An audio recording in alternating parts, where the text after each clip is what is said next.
Hola, ¿qué tal? Muy buenos días. Estamos acá nuevamente en Santiago de Chile transmitiendo un nuevo webinar. Estamos junto acá que está en Gikrich de la Mutual de Seguridad, gerente de personas. Nos acompaña Sergio Espina, gerente general del Grupo Success y además académico en varias universidades católicas de Orcibañez, si no más recuerdo.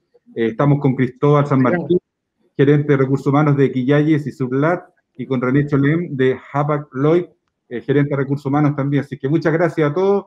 Hemos superado nuestras barreras tecnológicas, así que ahora podemos conversar nuestra conversación. Un tema que está muy vigente, entre comillas, muy de moda, lo conversábamos con Sergio Vergara en el inicio, inteligencia colectiva, construyendo desde la diferencia. Eso va a ser el tema que queremos conversar y compartir con todos ustedes. Y bueno, este es un tema, queremos partir con Sergio. Me acuerdo que Sergio en el año 2013 más o menos escribía las primeras palabras de inteligencia colectiva y se lanzaba al ruedo con un tema que decían, ¿qué está escribiendo este personaje? Y eso ya era en el 2013-2012 y mira todo lo que ha pasado. Sergio, muchas gracias por estar acá con nosotros. Cuéntanos un poquito qué entendemos por inteligencia colectiva y qué estamos hablando cuando estamos hablando de inteligencia colectiva, Sergio. Muchas gracias a todos y a todas. Hola, Pato, gusto de estar aquí con ustedes. Muchas gracias por la invitación. Y bueno, yo creo que sí, nosotros que nos conocemos hace un rato, cuando el primer libro que yo escribí va a salir ahora en inglés en los próximos días, eh, y me pidieron hacer una nueva introducción. Y entonces, una de las cosas que digo es que cuando recién comencé a trabajar en esto, muchas personas en Chile, incluyendo en la universidad donde yo hago clase, me decían, ¿y esto para qué? O sea, ¿qué sentido tiene hacer una cuestión como esta? ¿Para qué tanto? O se confundía incluso inteligencia colectiva con trabajo en equipo, que son conceptos, aquí vamos a decir, bien diferentes. Eh, pero yo creo que los últimos años han cambiado mucho el mundo y han mostrado cómo este tema es cada vez más necesario. O sea, hoy día estamos frente a varios tipos de desafíos que los modelos tradicionales se quedan un poquito cortos. La primera es que tú tienes desafíos que son, a diferencia de los desafíos de equipo, son desafíos transversales. Tienes múltiples grupos que tienen distintas miradas, distintos intereses, información asimétrica, no miran los mismos datos. Eso no solo es la constituyente, no solo son los problemas que pasan en las naciones, también se da en la organización. Tienes proyectos transversales, implementar un CRM, un SNOP, generar un proyecto innovador, donde tú tienes áreas que tienen que trabajar entre sí, que de hecho no miran los mismos datos, y mientras hay un área que tiene un problema, la otra no ve el problema. Eso ya es muy distinto de un equipo. Un equipo natural en general tiene un norte muy claro, tienen objetivos comunes, tienen ciclos de retroalimentación continua súper rápido. Tomemos un ejemplo, un equipo de ventas sabe perfecto lo que tiene que lograr, sabe cuál es su meta, sabe si lo está haciendo bien o mal, tiene un líder que les dice, etcétera.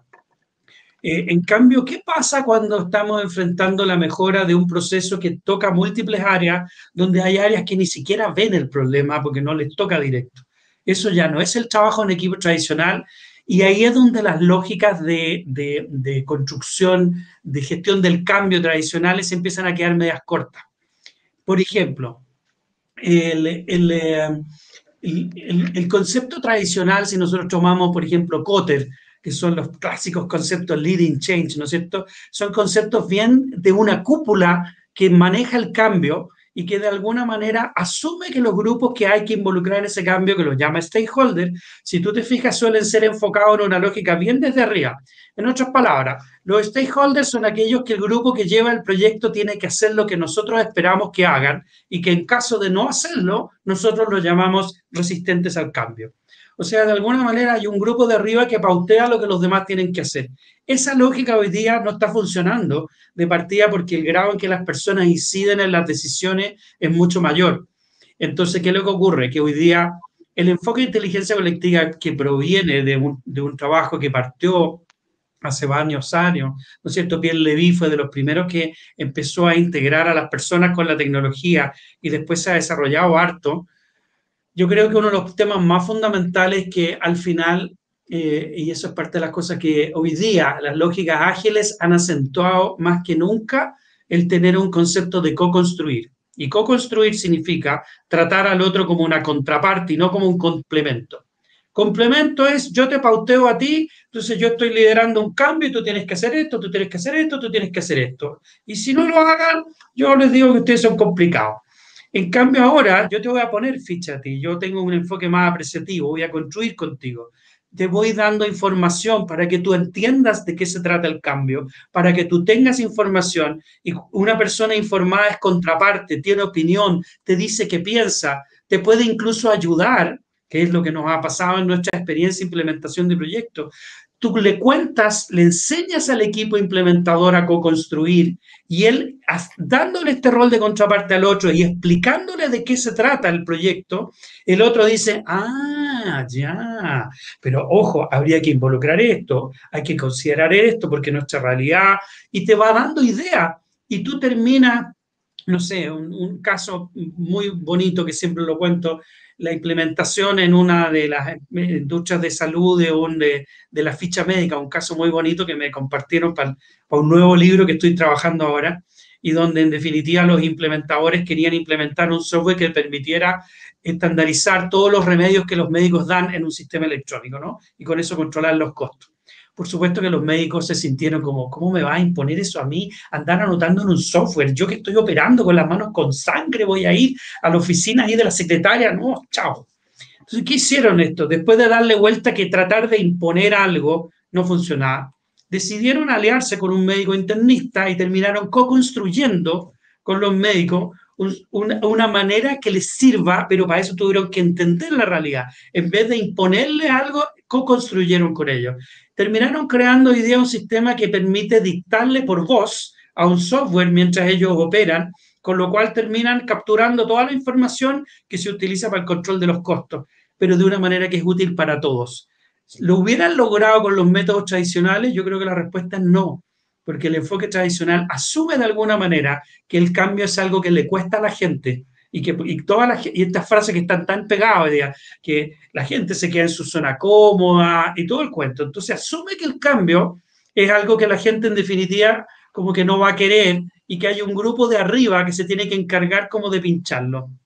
Gracias, En el Sergio. enfoque de inteligencia colectiva, y con esto termino, el tema es cómo tú ayudas a usar la capacidad que está en el propio sistema y ahí es donde entra todo el proceso. Yo creo que ahí está el aporte del trabajo que yo he hecho, que al final el gran punto es cómo haces sinapsis entre los distintos grupos, que para hacer eso sí entran elementos que no estaban en el enfoque original de Pierre Levy, que son los temas que yo he desarrollado posteriormente, que crear sinapsis entre las personas requiere crear contextos que provoquen que las personas se quieran conectar entre sí. Hay una base de propósito que tú creas que hace que yo, que no conozco a este señor de al lado, que me dicen que trabaja en un proyecto conmigo, él es de logística, yo soy comercial, yo la verdad que no tengo idea quién es más, considero que ellos son el problema, logro entrar en una forma de diálogo para poder construir con ellos. Y ese es el gran paso, aprender a resolver nuestros problemas por nosotros mismos. Y ese es el punto. Bueno, un interesante tema, Sergio. Bueno, yo del minuto uno a mí siempre me pareció muy relevante y creo que en estos tiempos es clave. René, en ese sentido, a ti como desde la gerencia corporativa, desde recursos humanos, ¿cómo te empezaste a acercar al tema de la inteligencia colectiva, a este método, a esta herramienta, a este paradigma que nos está planteando Sergio? Porque no es solo una herramienta, es una forma de ser también que hay que cambiar. Sergio hablaba de diálogo, habla de co-construir con gente distinta, con gente diversa. ¿Cómo fue tu aproximación a la inteligencia colectiva, René? Uy, nosotros llevamos varios años metidos en esto, dando vueltas. Nosotros ¿Cuántos años? partimos, como desde el 2016, Ya. finales del 16, ¿cierto, Sergio? Yo Sí. la voy a hacer corta. Nosotros tuvimos muchos cambios a raíz de la fusión de Sudamericana de Vapores con Hapag y fundamentalmente cambios aquí en América Latina porque nosotros éramos casa matriz y nos volvimos región de una casa matriz con procesos distintos. Los procesos que prevalecieron en esta fusión fueron los de Hapag, no los de Sudamericana. Y parte de esos cambios parte de esos cambios generaron que la gente se perdiera y que algunos de los procesos, si bien venían desde Alemania, hubiera que mirarlos de nuevo, cómo se hacían. Y nosotros empezamos a tener sobresaltos en cómo se hacía esto. Y nos juntamos con Sergio para mirarlo desde cómo podemos nosotros mismos mirar nuestros problemas. Y empezamos a hacer un tour de relatorías, pero que iban de la mano con armados de casos que las mismas directores iban poniendo en los distintos países y los mismos gerentes iban trabajando en los mismos países. Así fue la primera ola. Y en esos casos donde nosotros desde adentro pusimos los casos y pusimos las soluciones, pero eran soluciones donde se juntaban el jefe de servicio al cliente con el jefe comercial, con el jefe de operaciones, con el jefe de logística, y ahí se metía también un coordinador grande y gente que no trabajaba junta nunca. Y, o sea, les voy a contar el final de la película. Nosotros logramos en la primera ola hacer cambios de procesos y mejoras en los hábitos de trabajo, más de $10 millones. Y no porque los estuviéramos buscando, porque aparecieron.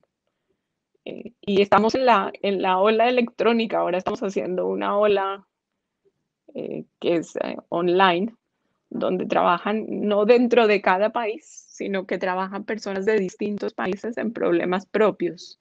Pero ahora estamos trabajando con los cargos más chicos, con los millennials. Y es muy divertido, porque las soluciones que ellos proponen algunas veces, o sea, son inimaginables para algunos de los directores mayores que estamos en la cúpula de esta empresa. La inteligencia aparece en el borde. En los bordes de los procesos, ahí aparece la inteligencia y es real. Eso sí funciona. Gracias, René. Cristóbal, y en tu caso, ¿cómo fue esta experiencia, estos primeros pasos en esta... ayúdame, Sergio, ¿es método, herramienta? ¿Cómo lo puedo decir para hacer la pregunta correcta, Sergio? Yo creo que primero inteligencia colectiva es un enfoque, por eso hay tanto libro de modelo, digamos, es un modelo, un enfoque, una manera de entender. En el caso nuestro, yo he trabajado mucho en metodologizarlo, además, y a partir de ahí creé un método basado en el enfoque que tiene instrumentos y que tiene cosas, pero es un enfoque. Perfecto, gracias, Sergio. Cristóbal, ¿cómo fue tu conversación, tu diálogo con este enfoque que nos plantea Sergio de la inteligencia colectiva?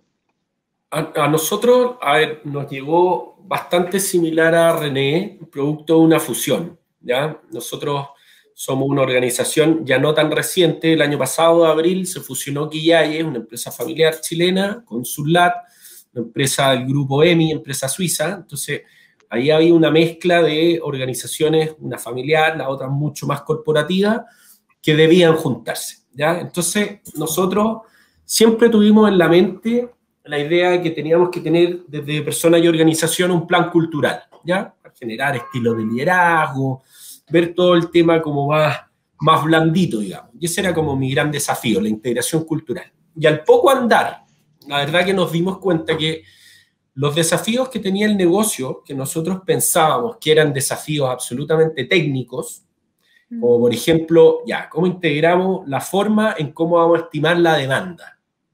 Uno de partida, el suizo, hablaba, por supuesto, de Sales and Operations Planning, el otro, estimación de demanda, ¿no? Desde ahí, o sea, todo era muy distinto. Y nosotros, como les digo, pensábamos siempre que los desafíos que teníamos éramos más bien técnicos, eran desafíos de proceso.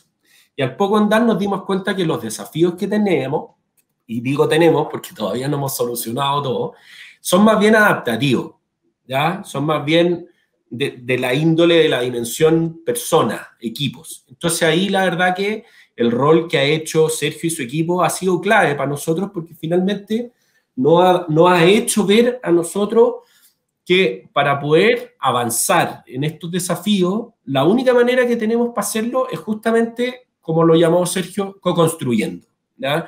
O sea, nosotros no teníamos ningún entendimiento compartido de lo que estábamos hablando. sea, la estimación de demanda, como ejemplo puede haber sido cualquier otro, para uno era una cosa, para otro era otro. Entonces, el primer paso para nosotros fue, nosotros como líderes en la organización, abrir un poquito nuestra cabeza, darnos el espacio y el tiempo de llegar a visiones comunes y desde ahí empezar a co-construir. Y la verdad que hoy día ya ha pasado un poco menos de un año desde que empezamos con estas intervenciones y yo la verdad que cada vez le otorgo más valor a este enfoque, yo le digo también como forma de trabajar, porque finalmente nos hace la vida mucho más rápida, mucho más ágil. O sea, nosotros comenzamos ahora a trabajar con esta manera de hacer las cosas como esto de la servilleta, a revisar nuestros temas rapidito, iteramos, nos juntamos, ¿estamos de acuerdo? Sí, no, vamos avanzando. Nos juntamos en una semana más, iteramos nuevamente. Entonces, esta finalmente que yo como que no estaba al principio tan seguro como los temas del negocio se vinculaban con la cultura, hoy día estoy súper conforme, tranquilo y de verdad positivo de que siento que esta finalmente es la cultura de Guía de Surlat. Es una cultura ágil que todos los temas los vemos matriciales. Los desafíos, los problemas, los procesos no son de un área, son de la organización, son del negocio y hay una célula y hay áreas involucradas en todo esto. Así que eso es como ha sido, como llegué yo acá y la verdad que soy un fan, la verdad. Gracias, Cristóbal. Bueno, Cristian Gingrich es el único gerente que está acá que no ha tenido la posibilidad aún todavía de trabajar con Sergio en inteligencia colectiva. Y sería interesante ver cómo mira él, cómo está mirando la inteligencia colectiva, sobre todo que Cristian tiene mucha experiencia a nivel latinoamericana en otras empresas que trabajó antes de llegar acá a la Mutual de Seguridad. Entonces, Cristian, cuéntame, ¿cómo escuchas tú? ¿Cómo estás escuchando este enfoque, esta forma de trabajar, más las metodologías que nos ha esbozado un poco Sergio? ¿Cómo te aproximas tú a esta conversación? No, bueno, lo que yo les puedo decir es que en la experiencia, al menos manejando, yéndonos un poco a lo que tú señalabas, voy a referenciar cuando me tocaba dirigir América Latina y el Caribe, con 12 países, desde México hasta Chile. Cada organización, así como Latinoamérica, efectivamente la idea era buscar la base de propósito donde las personas quisieran trabajar juntas. Sin embargo, a eso lo importante era aproximarse a esta co-construcción que se ha hablado, que lo estoy escuchando de varios, una co-construcción a partir, pero del contexto cultural de cada lugar. Porque no es un commodity en donde uno va y dice, mira, es una inteligencia artificial en donde vamos a tener una base de propósito común, sino que hay que adentrarse en la cultura de cada organización y cuando me entro en cada organización tengo que entrar en la cultura del contexto país donde estamos operando y en base a eso tengo que entrar en la psicología, sociología y emocionalidad de cada organización con los trabajadores que están ahí para a partir de eso poder formar un propósito, un querer trabajar juntos, independiente de las distintas áreas, de manera de poder alcanzar propósitos comunes. Es un trabajo muy complejo, porque requiere no solo, claro, cuando uno mira organizaciones en Chile, quizá uno parte un poco adelantado, porque son organizaciones que ya partimos de una base común. Cuando son organizaciones diversas, culturas diversas, percepciones, sensaciones, empatía, es complejo, pero requiere un trabajo de los líderes de poder generar las bases que permitan que este contexto, que esta base permita que los trabajadores puedan empoderarse, es como la pirámide invertida, y poder construir en conjunto con trabajadores empoderados, pero a partir de la situación y contexto de cada uno de las organizaciones. Como ejemplo, voy a poner un ejemplo, cuando nosotros tomamos la operación de Puerto Rico, también quisimos llegar a generar un propósito común, un querer trabajar juntos y empezar un poquito esto, pero el problema es que la media de la gente que venía, la gente que estaba ahí, que eran 500 personas, pero venían trabajando juntos de los 20 años, ya tenían todos como 60 y tantos, 70 común. Entonces, cuando nos dimos cuenta de la cultura en Puerto Rico y a su vez de las personas que trabajaban juntas, que venían trabajando juntos 40 años, tuvimos que aplicar una metodología muy distinta a la que, por ejemplo, aplicamos en México, donde había competencia, no había colaboración, donde había una situación de poca empatía, de poco apoyo mutuo, etcétera, etcétera, etcétera, donde hubo que romper ciertos mitos. Y entonces la aproximación es distinta dependiendo de la cultura de cada organización y de cada país para poder generar una base de propósito común. Gracias, Cristian. Sergio, a propósito que nos trae acá a la conversación el tema cultural, Cristian Gietrich, hoy estamos en un proceso como país, lo conversamos también en la previa, Sergio, cuando estábamos tratando de armar esta conversación, en donde efectivamente hay unos paradigmas que están surgiendo nuevos, y creo que el tema de la diversidad es el gran tema, pero culturalmente en Chile, al parecer, y no sé, no en todas las empresas, me imagino la empresa que le ha tocado trabajar a René y a Cristian, no sé si Cristóbal le ha tocado trabajar en empresas transnacionales, el tema cultural sí es relevante, y ahí la inteligencia colectiva, ¿cómo conversa con el tema cultural, sobre todo para tratar de lograr este propósito que hablaba Cristian, que es un tema tan trascendental para la gerencia de recursos humanos, o sea, el propósito, cómo se engancha en este enfoque de la inteligencia colectiva y qué rol juega la cultura en ese proceso? Sergio. Sí, mira, yo te diría que primero que dentro del enfoque que venía desarrollándose originalmente, que partió por los años 90 con Levy, el concepto era incorporar la tecnología en la toma de decisiones. Levy estaba muy de moda en el último tiempo y por eso ha salido entrevistado, porque fue el primero que habló del poder que tendrían las redes sociales mucho antes de que existieran. Ahora, de alguna manera el enfoque que yo creo que he aportado al modelo, al concepto de inteligencia colectiva, es que el proceso de crear una especie como de red neuronal para poder abordar problemas es un proceso que requiere la creación de una base que se hace de una manera evolutiva. ¿Y qué significa eso? Que uno va pasando por etapas de madurez. Y esa etapa de madurez es bien curioso. Yo menciono 4 que se aplican perfecto para la situación de la constituyente, para los problemas sociales, para lo que pasó en Estados Unidos o para lo que le puede pasar a una organización cuando implementa un proyecto. Normalmente las personas al inicio del proyecto están en una etapa de madurez baja, lo cual significa que tienen no solo propósitos distintos acá, sino que también entendimientos muy diferentes de cómo resolver el problema. Y eso hace que la conversación sea muy compleja, que es lo que nos encontramos en casi todos los proyectos. Fíjate, yo describo eso y parece que yo estuviera hablando de política, y estuviera hablando del debate social y de la descalificación, pero estoy hablando de un proyecto de Sanofi, de un proyecto de innovación, de un proyecto con los millennials que mencionaba René. Y al principio tú juntas a los actores y todos se miran entre sí como, claro, aquí estoy con estos incompetentes que no han sido capaces de resolver, ahora que me invitaron a mí, yo traigo la solución. Y el otro te mira igual, te dice, no, tú eres el que está equivocado, yo soy el que tengo la solución. Y es impresionante, tú te encuentras en ese estado al inicio, en un proyecto completamente de negocio, que es el mismo que tú ves en la sociedad, igual. Ahora, dentro de ese proceso, y ahí entra la cultura y lo importante del concepto, uno de los principios interesantes que yo averigüé estudiando el proceso es que, como dice la frase, las personas más inteligentes no tienen más neuronas, tienen neuronas mejor interconectadas, hacen más sinapsis. Idem la organización. Entonces, ¿cómo tú creas sinapsis si la sinapsis no es solo un proceso intelectual? Lo primero que planteo es que en la etapa 1 de madurez, lo que moviliza no viene de acá, no proviene de la discusión intelectual. Y por eso cuando los países o las sociedades se vuelven muy racionales, el conflicto se vuelve mayor. Porque el primer movimiento proviene del sentido de propósito que debe integrar la diversidad cultural. Y ahí es donde entra el valor de la diferencia. Entonces, el approach de eso y mucho del trabajo que Cristóbal ha vivido, y bueno, René ya es súper, ella facilita procesos, y tiene muy gran habilidad en manejo de grupo y todo, pero fíjate que una de las cosas que nos ha pasado es la manera de conversar que tú necesitas aprender para poder generar eso es una manera muy de legitimidad. Tú aprendes habilidades conversacionales que integran al otro en una conversación. Lo voy a poner un ejemplo súper simple. Me pasó con una compañía industrial, no la voy a mencionar porque es una de las 2 más grandes en este país, así que, pero estábamos apoyándolo a implementar un proyecto enorme, grande, que significaba trabajar entre un área logística y entre un área comercial.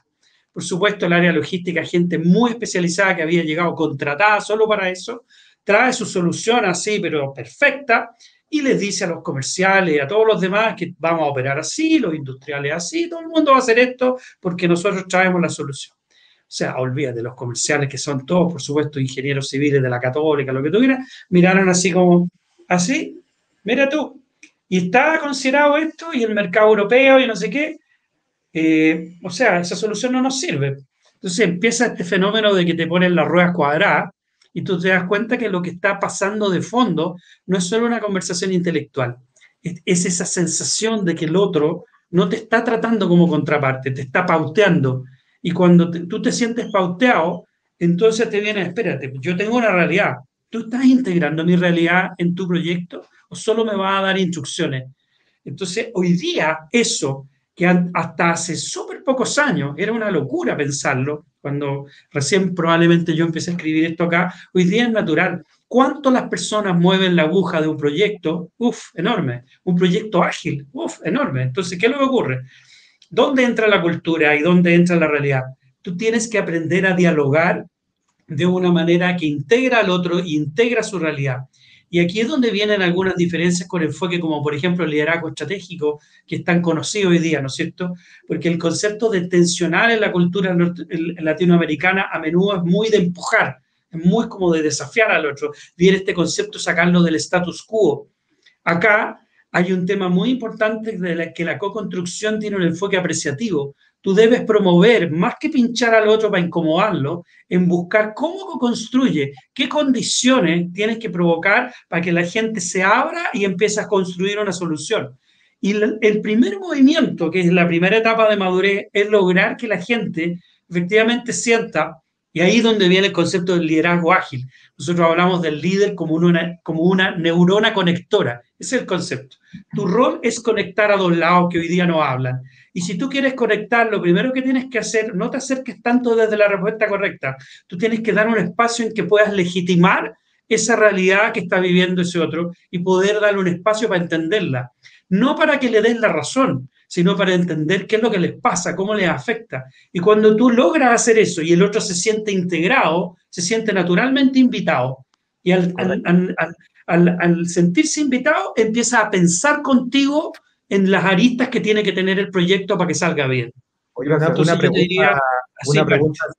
una pregunta, Sergio, en relación a lo que tú, porque lo que estás señalando en pocas palabras es que tú, para poder construir un proyecto de inteligencia colectiva, una base de propósito común donde queramos trabajar juntos, tenemos que generar primero que todo relaciones de confianza en donde exista bilateralidad, donde exista la posibilidad no de competencia, sino de colaboración, apoyo mutuo, tolerancia, empatía, conceptos que permiten co-construir.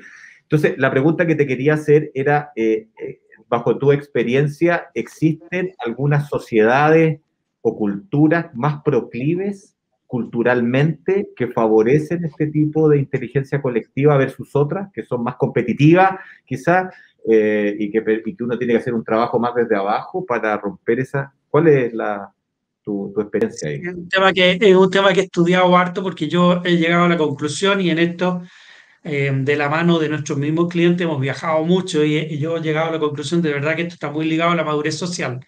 Por eso que al principio, hace 7 años atrás, yo hacía talleres en Colombia, en Perú, en Bolivia, en Chile, en Argentina, y me pasaban cosas divertidísimas. Tú en Chile podías plantear esto en algunos lugares y te decían, ah, mira qué interesante, es verdad. Pero yo llegaba, no sé, de repente me llegaba. En Colombia una vez me pasó que alguien, un participante, dijo, pero Sergio, ¿por qué es necesario tener que ponerse de acuerdo? Si no es necesario, para eso hay alguien que va a decir lo que hay que hacer. Y me pasó lo mismo en Perú, me miraron con cara de... Hoy día yo voy a Colombia y me dicen lo contrario, hoy día ya es evidente que ellos tienen que hoy día tenemos que construir, pero hace poco tiempo no era así.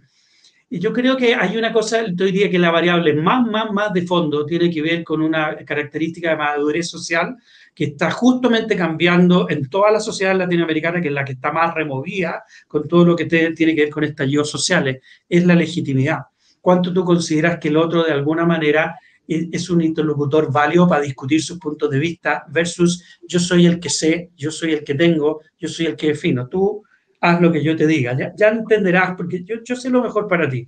Ese concepto que te lo encuentras más en el mundo europeo, donde tú tienes, por ejemplo, todo el concepto educacional finlandés, que está muy bien trabajado, está basado en un concepto donde tú eres alguien cuya opinión yo voy a escuchar, porque te considero una persona que independiente que no esté de acuerdo contigo, mereces la atención.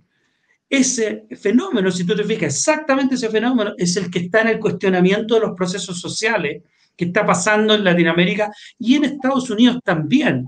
Después de que hubo el ataque al Congreso por la manifestación de los pro-Trump, en una de las entrevistas que salieron, una de las niñas que aparece en la protesta dice que la violencia, violence is the voice of the unheard, dice. La violencia es la voz de los que no tienen, los que no pueden ser escuchados. Y el tipo le dice, ¿usted está validando la violencia?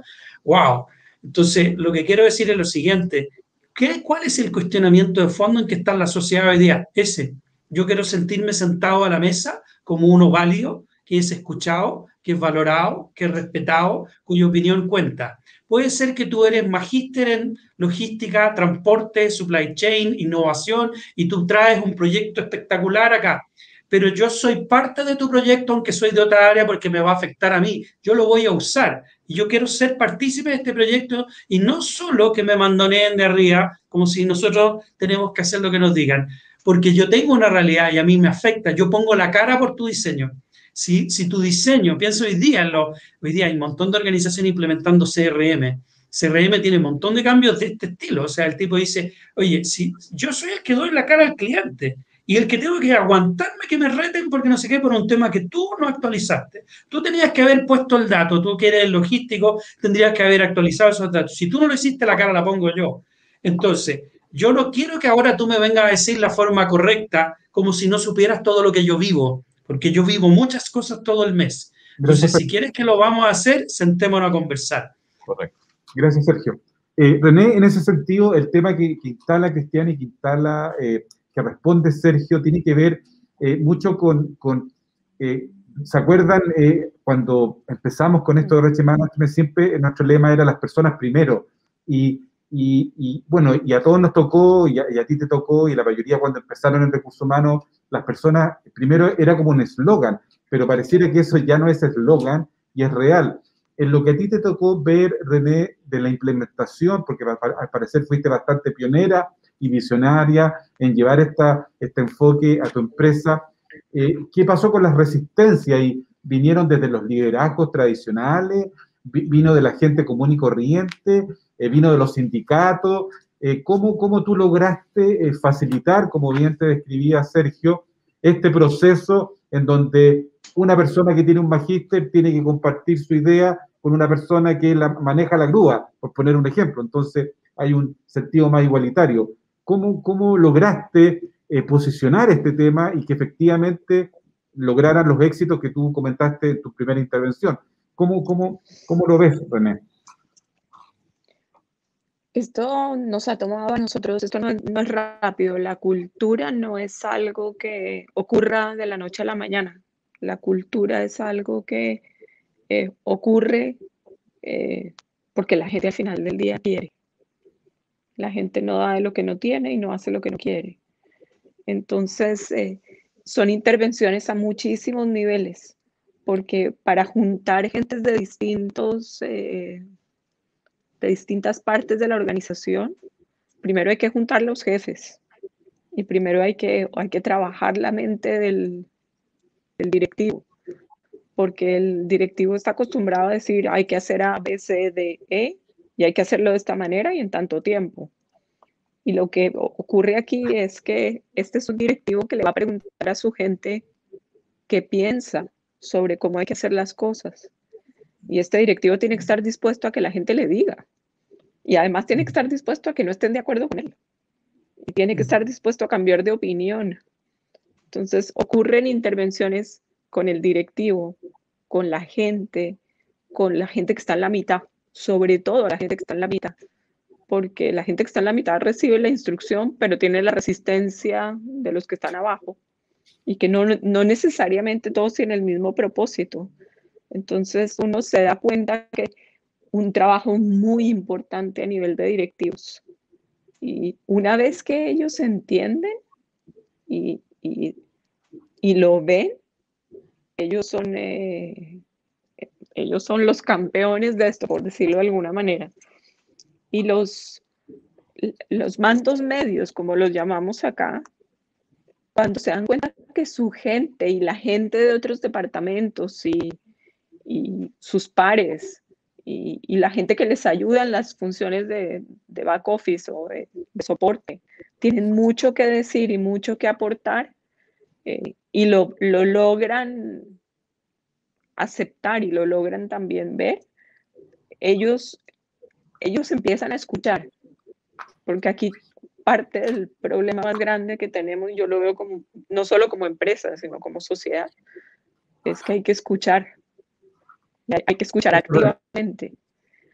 Y una vez que escuchamos, y vienen ideas extraordinarias, nosotros conseguimos ideas para mejorar la forma como estamos implementando proyectos, y son re simples, extraordinarias, y las hicimos, y además eso produce un orgullo en la gente por ser parte de la conversación y ser parte de lo que ocurre, pero toma mucho tiempo.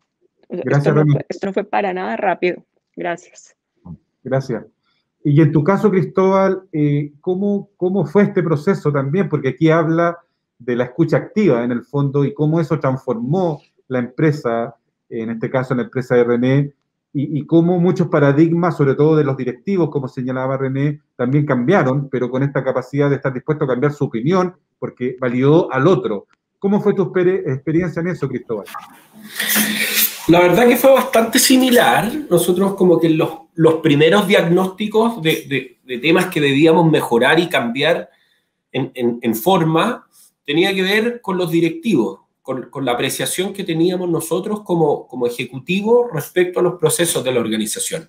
Entonces, algo que a nosotros nos resultó es como llamarlo como una humildad bottom down. O sea, en el fondo, los colaboradores de la organización empezaron a destrabar estas resistencias, porque las resistencias que teníamos nosotros no eran tanto de una gerencia versus otra, o de un establecimiento versus otro, sino que eran derechamente Quillayes versus Surlat, ¿no? Si nosotros hacíamos las cosas muy bien, ustedes más o menos nomás. Y finalmente los líderes finalmente y toda la oficina empezó a tener una apertura a esta como co-construcción que ya hemos hablado, cuando se dieron cuenta que de capitán a baje, en el fondo, desde el gerente general de una ex organización, estábamos pidiendo ayuda, estábamos preguntando, estábamos diciendo, ¿cómo lo ves tú? ¿Cómo lo harías tú? ¿Qué sugieres?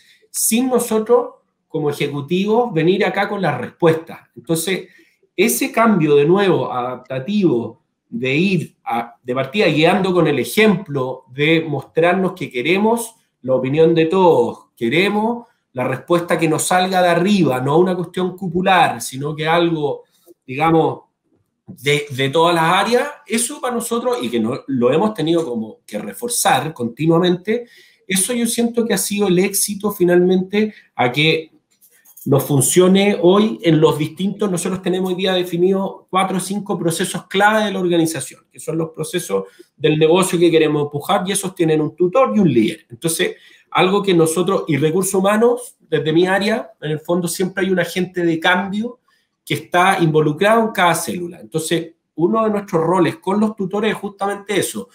Nunca nosotros lleguemos con la respuesta, nosotros lleguemos con las preguntas. Y eso, la verdad, que siento yo que ha sido como el éxito, la humildad frente a los procesos. Gracias, Cristóbal. Y en tu caso, Cristian, ¿te tocó ver más respuestas o más preguntas en todo tu proceso de desarrollo profesional? Y además tiene algo que aportar desde ahí. Sí, yo creo que, pensando en el mundo de Mutual de Seguridad, primero, la invitación que me hicieron hace algunos años atrás para poder apoyar procesos como este de transformación cultural hacia una co-construcción. Oye, lo que quiero señalar es que las personas que están acá atrás son una infografía, porque con Patricio estamos con mascarilla desde las oficinas de Mutual de Teatino, no vayan a pensar que hay gente atrás sin mascarilla. Es más, estamos con los muchachos en la infografía. Pero, entonces me tocó colaborar en este proceso de transformación hacia una, llamémoslo, inteligencia colectiva, a crear un propósito común.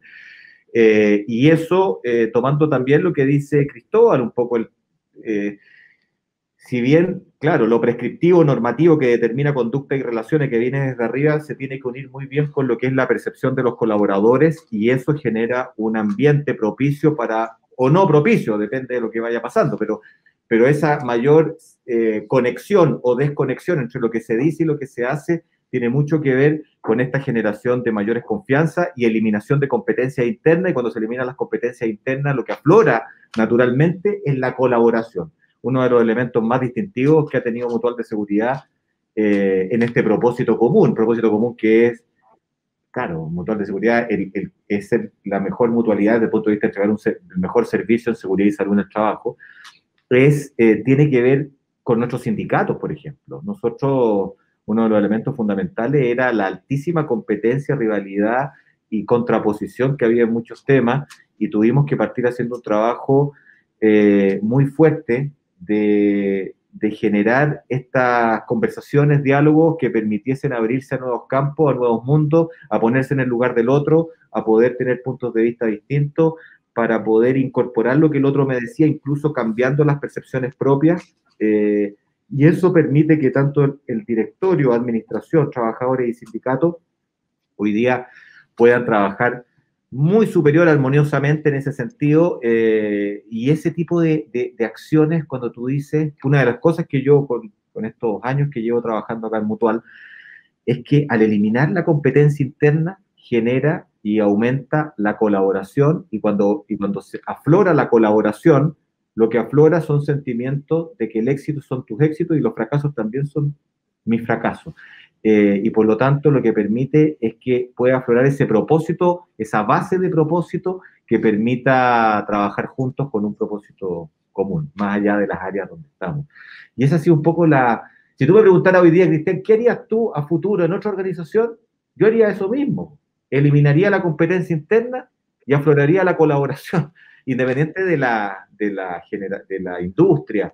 Claro, hay que adentrarse en la cultura, hay que meterse en la psicología y sociología de la situación donde estamos, pero al final llega a lo mismo. Cuando eliminas la competencia, aflora la colaboración. Cuando aflora la colaboración es porque ha habido mucho trabajo en temáticas blandas, que se llaman, que en realidad son las duras de hoy día, porque decíamos blandas, pero en realidad son las temáticas duras, que son trabajar la tolerancia, trabajar el diálogo, las conversaciones de verdad, trabajar en términos de ser capaz de modificar la forma de pensar en relación a abrirme a otros campos, y eso genera que una organización crezca, perdure y se desarrolle. Ese es mi... Gracias, Cristian. Puso un punto, Sergio, que quiero preguntarte, y después quiero hacerte una segunda pregunta. Estamos entrando ya en la última fase de nuestra conversación, en la última etapa. ¿Cuál es el rol de los sindicatos en este enfoque de la inteligencia colectiva, Sergio? Y también me gustaría escuchar a los demás en ese sentido, porque claro, estamos hablando de directivos, hemos hablado de los mandos medios, hemos hablado de los trabajadores en general, pero me imagino que en otros países, así como en Chile, también el tema sindical es importante. Bueno, Cristian lo mencionó, bueno, Cristian tiene esta experiencia en eso también.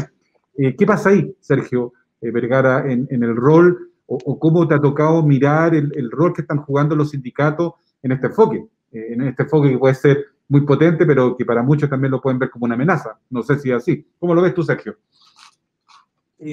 Nosotros hemos hecho hartas cosas de esas en algún minuto, incluso con la Fundación Carlos Vial Espantoso también. Fíjate que yo creo que mi percepción es que hay aquí más que nunca entre el tema de tener una conversación de entendimiento compartido, que llamamos, que es como parte de la etapa de madurez número 1 que yo mencionaba, que es que hay visiones muy distintas. Hay ciertas acciones que aceleran la madurez, que la provocan, y otras que no. Una de ellas importante es lo que llamamos poner los dilemas arriba de la mesa.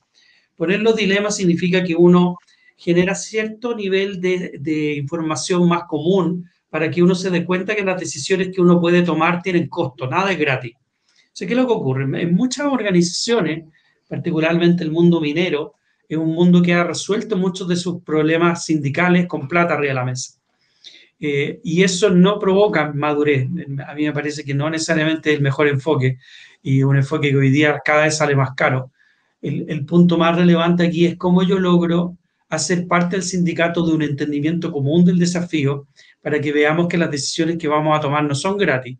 Si optamos por la línea acá, va a significar esta variable, menos gente va a quedar. Si optamos por la variable acá, nos va a salir más caro, con lo cual no va a poder. Pero si nosotros lograr poner los dilemas arriba de la mesa y decidir en conjunto, mirando todas las aristas que implica, después esas aristas se asumen bien entre todos.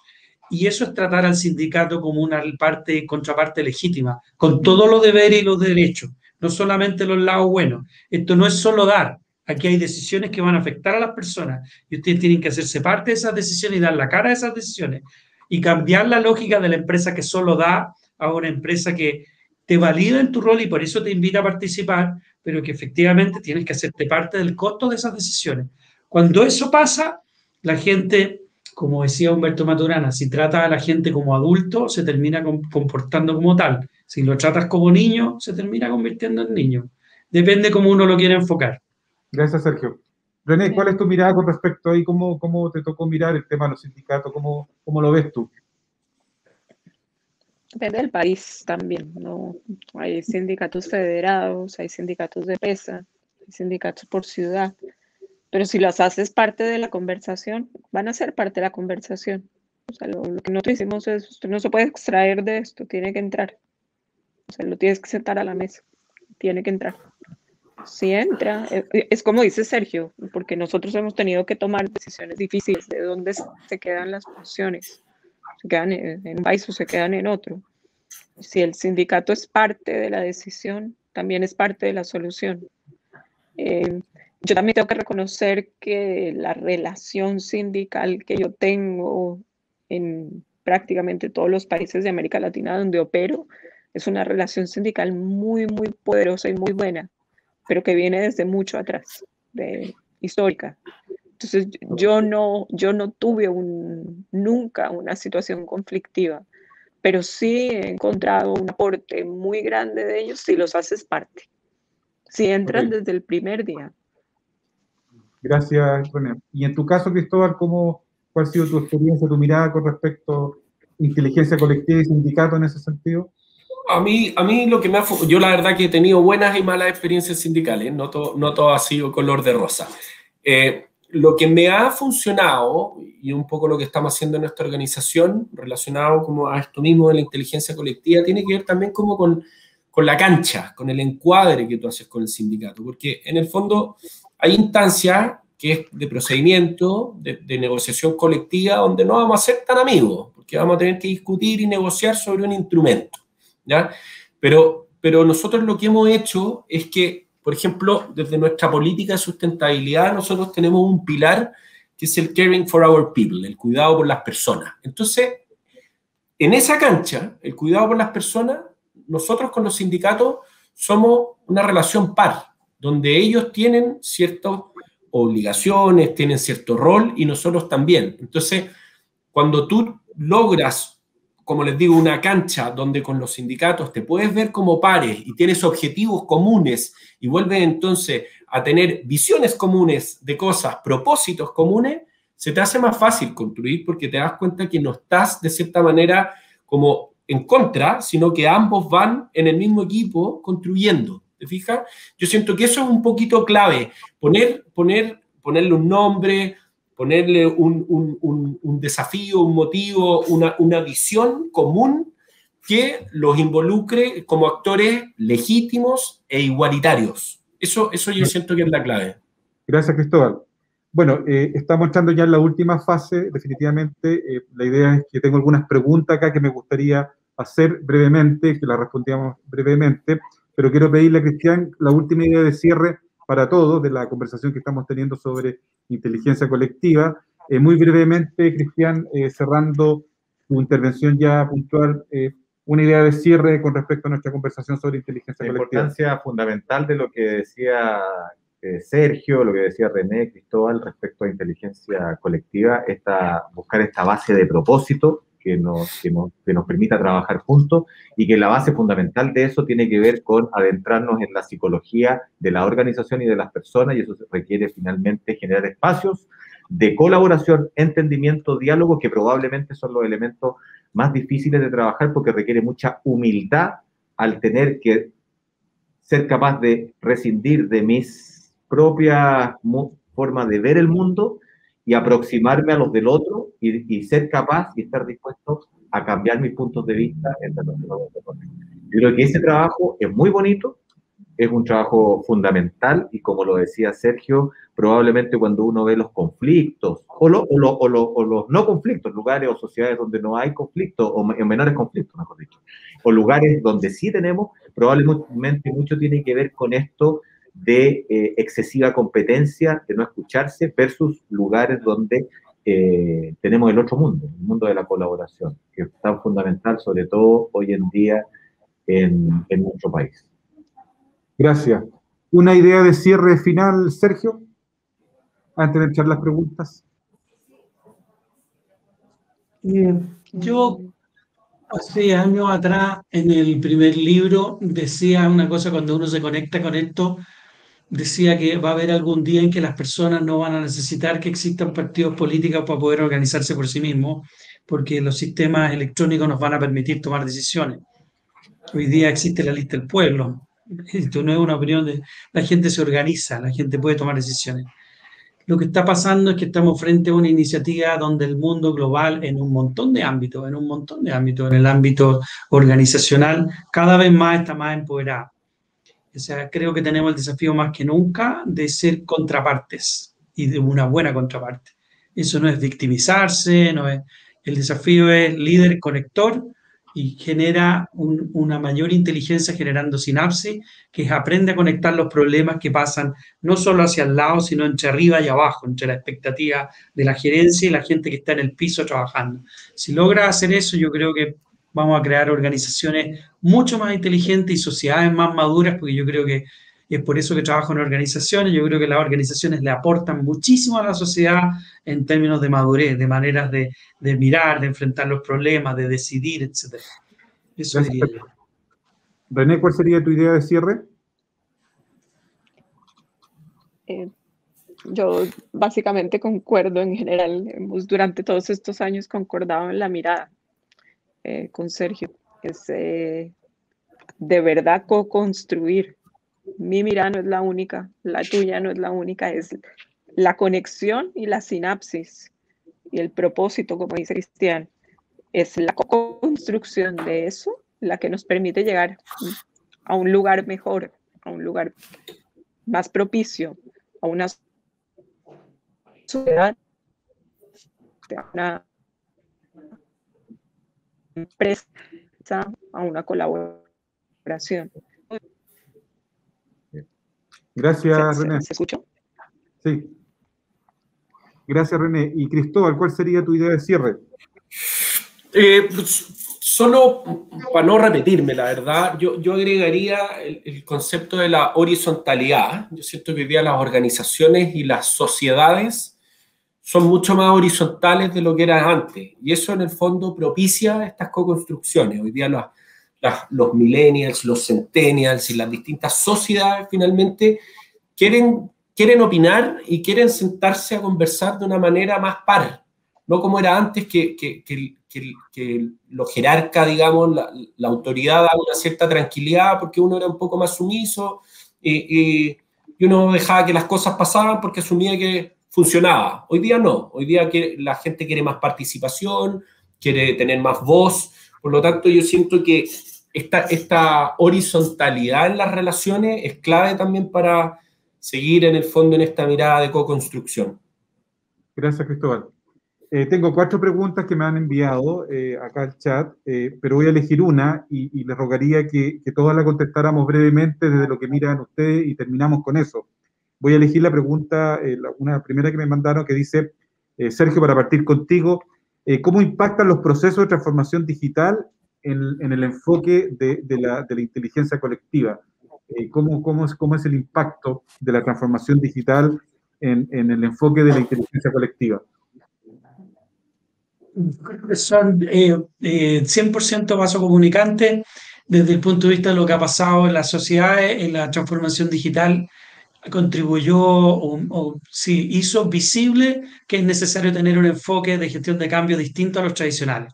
que no es jerárquico, que es mucho más transversal, etcétera. Entonces yo diría que las metodologías ágiles hicieron que montones de empresas que veían en la inteligencia colectiva algo que no entendían o que les parecía extraño o innecesario, hoy día lo ven de manera mucho más natural, porque se dan cuenta que no puedes crear e-commerce si no creas células, y si las células no son integradas y no tienen una manera de dialogar y no se entiende el problema que quiere el gerente con lo que le pasa al tipo que está en la logística abajo, no tienen cómo crear la aplicación. Eso es inteligencia colectiva.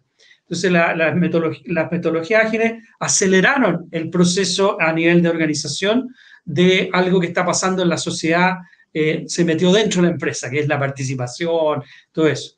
Y desde el punto de vista de inteligencia colectiva hacia las metodologías ágiles, yo creo que el gran aporte y la influencia tiene que ver con que la mentalidad ágil, que es de lo que yo hablo y de lo que trata el libro que estoy escribiendo, no es Scrum, no estoy hablando aquí de método, es una manera de pensar donde yo aprendo a trabajar en una forma de co-construir con hábitos ágiles, entendimiento compartido, iterar, el plan de la servilleta que menciona Cristóbal.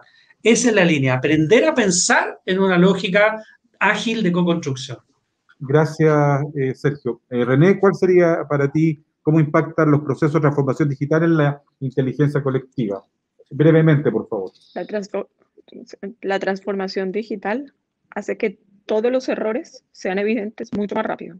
Entonces, si bien los procesos culturales son lentos, el trabajo es rápido, la agilidad mental es rápida. O se conectan y se reconectan y construyen o pierden. Gracias, René. Cristóbal.